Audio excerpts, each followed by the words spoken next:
You know, I must say, as the playoffs somewhat near, we're looking about a month and a half away from the NHL playoffs. Typically, you start getting excited because you look around the corner at all the excitement that the playoffs potentially have to offer. With the NHL, one of the best reasons you can watch it is because so often will beats skill. You can have the Seattle Kraken, much to my chagrin, upset the defending Stanley Cup champions in the opening round of the playoffs. They can go into Colorado's building, a tough place to play, and win a Game 7. You can see the best record of all time in the Tampa Bay Lightning at the time get swept by the Columbus Blue Jackets, only to see the Bruins beat their record for the best record of all time and then lose in the first round as well. It's the beauty of the NHL. Many times will beats skill, and one of my big criticisms of the NBA and other sports, well, you don't have to watch. This is why I despise college football. It's like you don't have to watch any of that because they're going to end up playing some SEC team and then they're going to get crushed. There's no, okay, so it's pointless rounds of playoffs, and you see this in the NBA all the time. And I think this is the first time. It's a bizarro year because the college football playoff and the NBA playoffs last year, from what I could tell, because I don't really watch, but when I'm hearing who's advancing and who's winning, it seems like they were the NHL playoffs. Because I look at the playoffs this year, and I was looking over the weekend. I hate to say it, but you can basically skip the first round of the NHL playoff, and you never used to say that. There are so many bad teams that have no chance. That money puck Stanley Cup pie chart? Well, just cram a whole bunch of those teams into a 2% margin because there are so many teams that it's just like, oh my, all right, well, just start the conference finals with Carolina is even money to make it to the conference final. That's how much they're disrespecting any other team over there. Tampa Bay is minus 125. You understand how crazy that is? So to win 2 rounds of the playoffs, you have to take them at minus 125 on Fanduel. That, my friends, sounds like the NBA, and I'm almost disgraced to say it. And we have one of those teams leading off with a random day game. I assume this is a makeup game between the Detroit Red Wings and the Nashville Predators.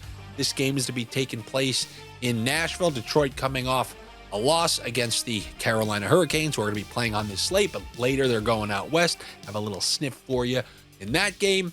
But first, you have this day game. I'm sure you want some. What do you want? You want something from the pizzeria? You want something from the Ruckus Factory? How about I give you a little bit of both? Because while I can look at this game and say, hey, I told you, you never even have to think about it. You can take Larkin, you can take Raymond. They're plus 105 on this, right? Sure, you can do that. Or on the other side, we've seen O'Reilly and Stamkos and Evangelista, that line. You could take O'Reilly and say, oh, plus 105, 2 plus money bets. Oh, and that's what you can do for the first game. But no, that's not how you work. You want that donkey line. Hey, fun fact, I once used to bet NHL money lines. Lost every time. Well, then you are in fact a donkey. Ouch, fair enough. You want that pizzeria pick and you want a pirate parlay. So how about this? A little pizza and a parlay? Well, I think the Nashville Predators have been just fine after that first awful stretch of the season. They can win this game. They can lose this game. But I will take the team at home coming in at a minus 105 against a Detroit team that has no chance of doing anything in the play. They can win a first-round matchup against another team who can't do anything. Don't get angry at me. My team, the New York Islanders, is winning the fakest games you've ever seen in your life.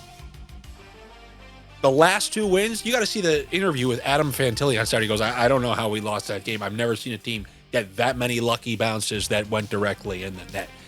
And this is my New York Islanders, and they're going to be playing the Pittsburgh Penguins, all for the right to get crushed by Carolina in the following round. But what if Carolina loses in the first round? Oh, you mean the team who's never lost in the first round once since Rod Brindamore's been there? Yeah, very unlikely. So anyway, we got Detroit and Nashville. I'm going to go with Nashville. They could lose, but I'm going to go with the win because, you know what, I heard some rumblings about Detroit needing to make a trade. Their coach put out some little subliminal messages in an interview that he did. And you really want to know what sells that point a little bit more when you're on a 2-game losing streak. And that's what might start here. So I'm going to go with the Nashville Predators. I mean, I'm not betting this. You guys know this. You know the deal with donkey lines. I am going to bet one donkey line on this slate just because I have to stay true to our word. Maybe I'll go to that next. But before that, I told you I'd give you a little pizza and a parlay. In the event there are some goals in this game, I could see this one could go either way. This one could be 3-2. It smells like a 3-2 final, but who knows? This is a day 2 o'clock Monday game. Maybe it's random hidden ruckus. This is out of the normal schedule, so maybe we get something a little exciting. So if that's going to be the case, give me. Look, I told you I'm not going to. You can easily do the pair for each team plus 105. Larkin, Raymond, or O'Reilly and Stamkos. I'm going to take one guy from each team for 2 points. You guys know how that works. That will get you to plus 1,000 real easy. Give me Lucas Raymond. Why not Larkin? Because I always prefer the guy on the perimeter of the power play who gets free touches. Larkin's in the bumper, a little harder to get a free power play point. So I'll do 2 points for Raymond and 2 points for Philip Forsberg. That will be plus 1150 in that early game. So you got a little pizzeria pick and a pirate parlay. Now let's go to one of the late games where we can talk about some more pizza, because many times on this shot, and this is funny, this is real funny because nobody's going to want to take this. I'm going to take it because I'm going to stay true to something that we've always done here, and that is enjoy a free win.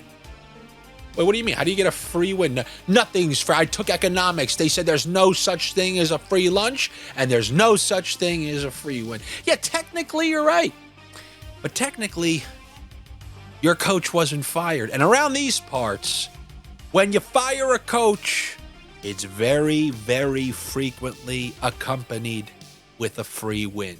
We saw it earlier this year with Columbus. Columbus was playing awful. Fire their coach, get a free win.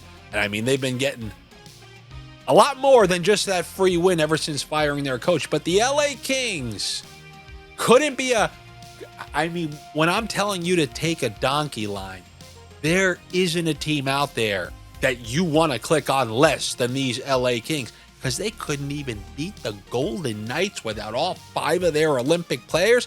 Now you want me to bet against the Colorado Avalanche? You want me to take the Kings against the Colorado Avalanche?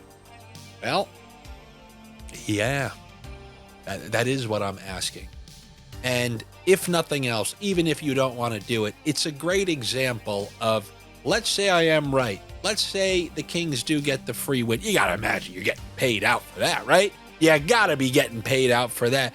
Oh, you get plus 145? I mean, think about what you need to land a plus 145. You need the Colorado Avalanche, the league best team, to lose to a team who just at home couldn't beat the Golden Knights without all their best players. How have the Golden Knights looked outside of that game? Look how they look shut out in Pittsburgh. And all that, you get all that for plus 145. So maybe you understand why I go hunting for point props and hunting for good values, because when you're chasing donkey lines, you need the President's Trophy favorite to lose to a team who can't do anything. So I am going to be taking the Colorado Avalanche, but if you want, I'm offering a backdoor, a little side door treatment. If you don't have faith in the Kings to do that, how about this? Kings over 2.5 goals is minus 120. That's not that bad. Usually the over 2.5 goals, you have to pay minus 150, minus 160 when the team is at home. I do think they can get to over 2.5 goals. For anyone who doesn't have the stones, the Mark Stones, to bet on the LA Kings to win this game against the Colorado Avalanche. But if that's not the case, I will go shopping for a price where they can be under 2.5 goals and they can lose the game, and maybe I can still get a win. Now, when Artemi Panarin was playing his first game, I don't even remember if I made the video, but I do know on the Patreon, I said I want to get a piece of this whole Panarin Kempe line. Both of their prices were terrible. And I knew that Artemi Panarin, one thing he's going to be able to do is shore up that power play. And sure enough, he got himself a power play point. And who's always affiliated with his power play points? Let's pretend he's still on the Rangers. How many Adam Fox points were accumulated because him and Artemi Panarin were working the outside of the power play? How many points has Adam Fox had since he left? Not many. Not many. Oh, zero? Zero. So I took the Adam Fox for the LA Kings in Brand Clark, and in that first game, he came through with 2 points. What's he looking at in this game right here? A game where I think they should have more than 2.5 goals at home. He's showing a plus 120, so I will take Brand Clark at home against the Colorado Avalanche for a point. And as I look elsewhere on this slate, and as I know you sail the pirate seas looking for that Captain Phillips treasure, Parlay. because you need a game with goals to hit some of these plus 1100s, plus 1200s. What are you seeing on the slate? I am seeing a team who they've been playing pretty awful, and they're on the precipice of selling a piece or two because they've taken themselves right out of the race. And I'm talking about those Toronto Maple Leafs. Very underwhelming season for the Toronto Maple Leafs. And now I'm hoping in this final little stretch here, I'm hoping they continue to do what they've been doing. They let up 5 goals on the road to Florida. Now I'm just looking for something similar against the Philadelphia Flyers. So as far as the Flyers go, Konecny coming off a 2-point game, I think what I want to do is go with, I didn't give you the Larkin and the Raymond or any of those guys. I didn't give you Panarin and Kempe. I didn't do any of that. So let's go with Konecny and Zegras both for a point against the Toronto Maple Leafs. That's a solid plus 130. And if there's a line you're going to trust on Philadelphia, it's going to be that top line with those two and Dvorak. And if we want to go Konecny for 2 points, he's good at piling up those 2-point games. And Willie Stiles on the other side, William Nylander for 2. If this game can have some goals, I think it should go over that 6.5. I'm not a fan of betting over 6.5s, because if it's going to get to 7, I can have a nice hope to hit, I don't know, a plus 1,000 pirate parlay. So give me 2 points for Travis Konecny and 2 points for William Nylander of the Toronto Maple Leafs. And then I got one last prop before we go. I think I'd mentioned that I was going to talk about those Carolina Hurricanes who are out there in Seattle to face those Kraken. Seattle's coming off a game that kind of helped wake them up a little bit. Always good to play a team like Vancouver. They were able to score 5 goals at home. Now they're remaining at home, something that I like. When you play well in a game at home, score a bunch of goals, and then wait for the next team to come in. Carolina made their way across the country. And I'm seeing V.Dunn. Now, look, you guys know I'm a big Carolina fan. They're a great team, one of the best 2-3 teams in the league. Best 2 to 4 teams in the league, depending on where you want to put them. But still, it's the regular season. It's a game on the West Coast. I think that the Seattle Kraken, they should be able to, Carolina has not been getting the best goaltending. Brandon Bussy's a story, but that's because he's playing better than they expected, not because he's, lights out or anything.